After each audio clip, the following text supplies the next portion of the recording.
আজকে আমি সরষা পোস্ত দিয়ে ডিম করলাম। আমার রেসিপিটা দেখবেন, দেখে কীরকম হয়েছে কমেন্টে জানাবেন। রান্নাঘরে স্বাগতম। আজকে আমি বানাবো সরষা পোস্ত দিয়ে ডিম। চামচ মতো লবণ দিয়ে দিলাম। এবার ডিমটা সেদ্ধ চাপাবো। কমাতো। এখানে টমেটো আছে, পোস্ত, নারকেল, কাজু আর সরষা। এটা মিক্সি জারে পিষে নেব। আর রসুন 4-5 কোয়া রসুন দিয়েছি।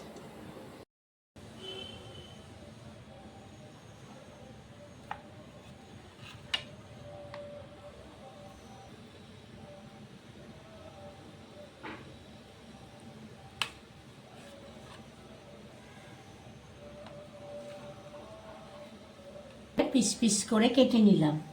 সামান্য লবণ দিলাম, হলুদের গুঁড়ো দিলাম, লঙ্কার গুঁড়ো দিলাম।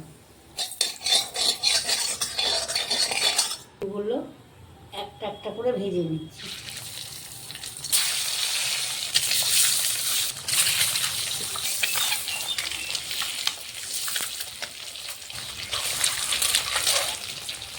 ভাজা হয়ে গেল, আমি নামিয়ে নিলাম।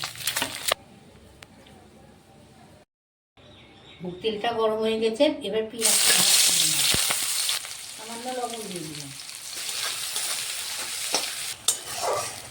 টমেটোটা দিয়ে দিলাম।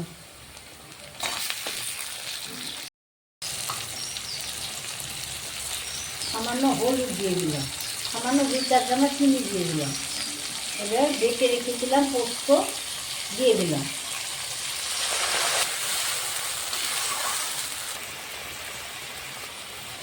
সামান্য লাল লঙ্কার গুঁড়ো দিলাম।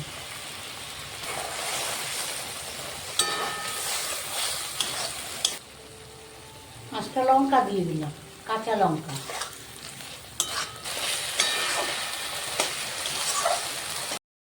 লঙ্কাটা কষা হলো, দিতেছিল। এবার আমি সামান্য জল দিয়ে দিলাম।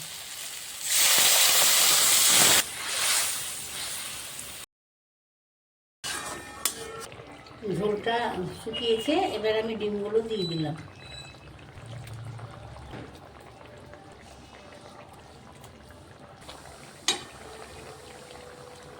চ্যানেলটাকে শেয়ার, কমেন্ট, সাবস্ক্রাইব করে দেবেন।